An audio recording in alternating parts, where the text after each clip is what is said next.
Brought to you by Xander Insurance. Compare rates from top term life insurance companies in seconds at Xander.com. My question is, I have been helping my mom out monthly with expenses, actually her and her husband, and they have not made changes in their life to try to be able to pay their own expenses. And I'm just getting to the point of complete frustration and whether I should continue to give her money or, you know, how to handle this without ruining our relationship. How much money you've been giving them? Well, I'm in a unique position where my mom also works for me. I have a firm and she works part-time, and I just try to keep her busy. And, you know, and I do give her extra money and bonuses there. How much? But then outside of that, hold on. You sound like a politician on a Sunday morning show. So I'm going to go back to the question. How much money, I don't care how you're giving it. I don't even care where it's coming from. I would just like to know, and I think George does too, how much money are you giving them and have you given them? Well, on a monthly basis, I would say it averages around $1,200 to $1,500 a month. And over a period of time, I've kind of lost track, but I would say probably somewhere over $10,000 extra over the last, year or so. Okay, one other quick follow-up. If this employee was not your mom, would you be bonusing that employee to the level that you're bonusing that employee? I only recommend term life insurance because it's simple, affordable coverage. And you should get it only from Xander Insurance because they work for you, not the insurance companies. Xander compares all the top term plans to save you money so you don't get ripped off with insurance that they market like a so-called investment. Term from Xander is the only life insurance I would get from my family. It's all I've ever bought and all I've ever recommended. Go to Xander.com or call 800-356-4282. If this employee was not your mom, would you be bonusing that employee to the level that you're bonusing that employee? No, I probably would have let that employee go already because of missed work. I had a suspicion. Yeah. So my short answer is no. Yes, you should stop giving them money. Sorry, you should stop giving them money. And you asked about their behavior. Like, well, they're not changing. Well, they have direct access to the bank of Kim. Why would they change? What onus do they have to change their life when they have it good? Yeah. So part of this pulling the plug is to help them. They both get Social Security, and he lost his job in September, but isn't very actively looking. Well, guess who needs to get active? Again, why would he when he gets unemployment checks from Kim? Yeah. So this is, how old are they? Are they able to work? My mom is 78, so she's older with some health issues, and he is 68. Oh, dude's a spring chicken. He's living off a sugar mama, and that happens to be your mama. You need to remove the sugar, and then mama will push him out the door. He needs to get a job, 68. He needs to be working. And they're straight broke, it sounds like. This is the reason you're helping them, is because you felt bad. It started off as hey, I'll help you out this month, and then the next month, and then nothing's changed.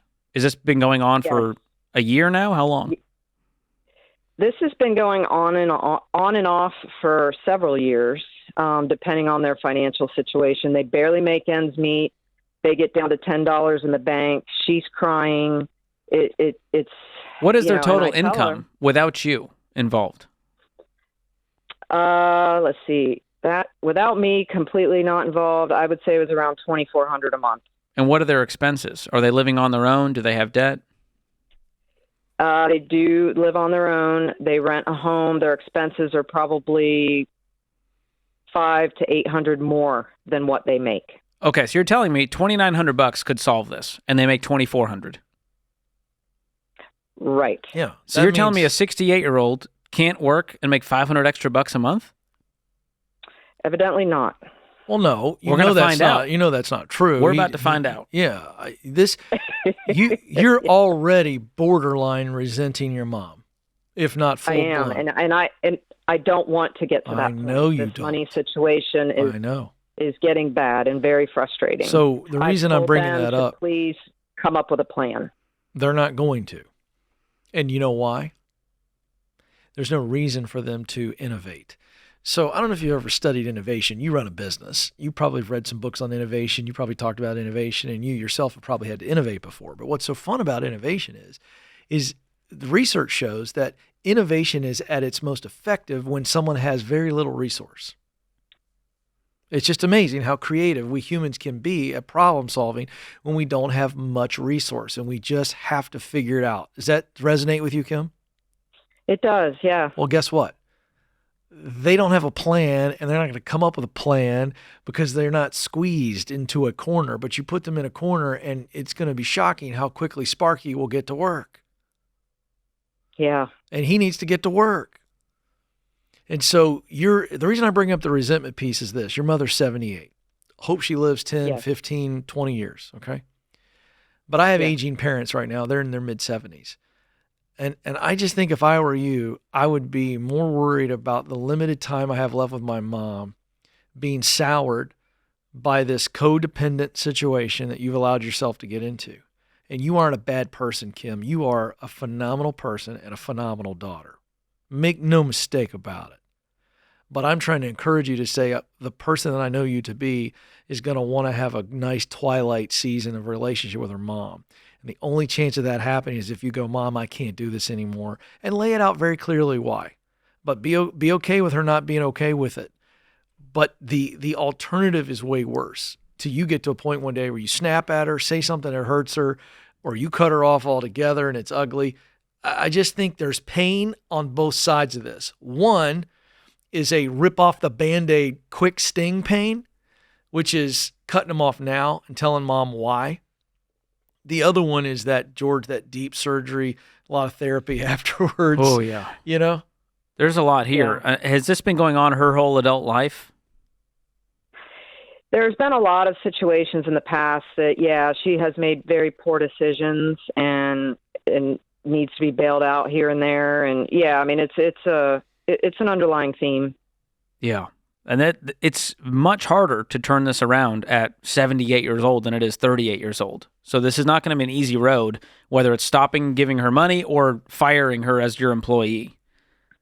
But I want to see if she needs to work, she needs to work. I don't want you to do this out of pity for her. That's right. To give her a paycheck. I want her to have a sense of independence. I would at least cut the bonuses. She knows she's being paid for at least subpar work. Your words, not mine. Yeah. But I can live with that. And I think that eases this. But the bonuses go away starting today. And then her husband, who I've been affectionately calling Sparky McSparkless, that's his new name, Sparky McSparkless. He needs to get out and get a job. Yeah, he's 10 years younger. Yeah. So he's got 10 years more energy than she does, at least. Yeah, man, I got no sympathy for him on that deal. So, whew. Sorry about this, Kim, but we're thinking about your long-term situation. I want that relationship to be great in her twilight season. Thank you for calling. If anyone depends on your income, you need affordable term life. Never cash value insurance. Visit Xander.com today for quotes.